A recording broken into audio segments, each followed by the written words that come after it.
மாதம்பட்டி ரங்கராஜ் அவருடைய முதல் மனைவி ஸ்ருதியுடன் திருமணத்துக்கு போயிருக்காரு. அதோட அவங்க 2 பேரும் ஒன்னா சேர்ந்து மணமக்களை வாழ்த்துனதோட போட்டோவும் எடுத்திருக்காங்க. மாதம்பட்டி ரங்கராஜ் பத்தி ஜாய் கிறிசல்தா தினமும் போஸ்ட் போட்டு கலாச்சிட்டு வராங்க.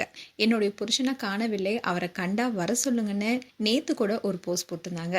இதை தொடர்ந்துதான் மாதம்பட்டி ரங்கராஜும் ஒரு வீடியோவை ஷேர் பண்ணியிருந்தாரு. அந்த வீடியோ கூட இப்ப சோசியல் மீடியால வைரல் ஆயிட்டு வருது. ரங்கராஜ் தன்னை 2023 திருமணம் செஞ்சு கொட்டதாகவும் தான் கர்ப்பமா இருந்த நிலையில அவர் தன்னிடமிருந்து விலகிட்டார்னு புகார் கொடுத்திருந்தாங்க. அந்த புகாரின் பேர்ல தான் 2 முறை விசாரணையும் நடத்தப்பட்டுச்சு. அதோட பெண்களுக்கு எதிரான குற்றத்தடுப்பு பிரிவு துணை ஆணையருக்கு மகளிர் ஆணையம் பரிந்துரை கடிதம் அனுப்பியதாகவும் சொல்லப்பட்டுச்சு. அதோட மகளிர் ஆணையம் சொன்ன தகவலை மாதம்பட்டி ரங்கராஜ் முற்றிலும் மறுத்திருந்தாரு. அதாவது ஜாயை விருப்பப்பட்டு திருமணம் செய்தேன்னு நான் சொல்லவே இல்லை, ஜாய் குழந்தைக்கு DNA டெஸ்ட் எடுத்து அந்த குழந்தை என்னுடையதுன்னு நிரூபிக்கப்பட்டாதான் நான் அந்த குழந்தையை ஏற்றுக்கொள்வேன்னு ஒரு அறிக்கையும் வெளியிட்டிருந்தாரு. ஆனா அவரு போஸ்ட் போட்டு 1 மாசம் ஆயிடுச்சு. ஆனா இது வரைக்கும் DNA டெஸ்ட் எடுக்க அவர் வரவே இல்லைன்னு தொடர்ச்சியா ஜாய் அவங்களுடைய இன்ஸ்டாகிராம் பேஜ்ல போஸ்ட் போட்டுட்டே வராங்க. நேத்து கூட ஜாய் ஒரு போஸ்ட் போட்டிருந்தாங்க. அதுல ராகா ரங்கராஜோடைய அப்பா மாதம்பட்டி ரங்கராஜ் கடந்த 1 மாதமாவே காணோம், DNA டெஸ்ட் எடுக்க சொன்னா இப்போ தலைமறைவா இருக்காரு, அவரை ஈவெண்ட்டை யாராவது பார்த்தா உடனே எனக்கு சொல்லுங்கன்னு சொல்லியிருந்தாங்க.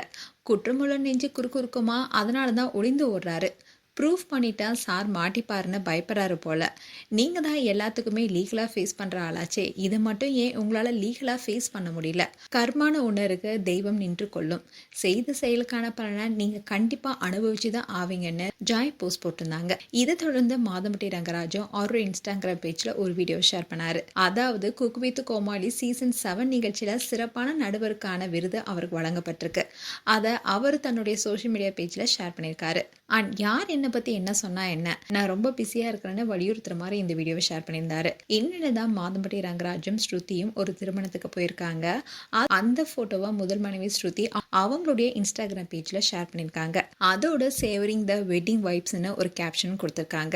இந்த போட்டோ மூலமா ஸ்ருதி நாங்க 2 பேரும் ஒன்னா சேர்ந்து எல்லாத்தையுமே எதிர்கொள்வோம் என்ற மாதிரி இந்த போட்டோவை வெளியிட்டிருக்காங்க. மேலும் உங்களுடைய கருத்துக்களை கமெண்ட் செக்ஷன் சொல்லுங்க. இது போன்ற வீடியோஸை பார்க்க நியூஸ் தமிழ் கிளிட்ஸ் சேனலை சப்ஸ்கிரைப் பண்ணுங்க. மறக்காம நோட்டிஃபிகேஷன் பட்டனை கிளிக் பண்ணுங்க.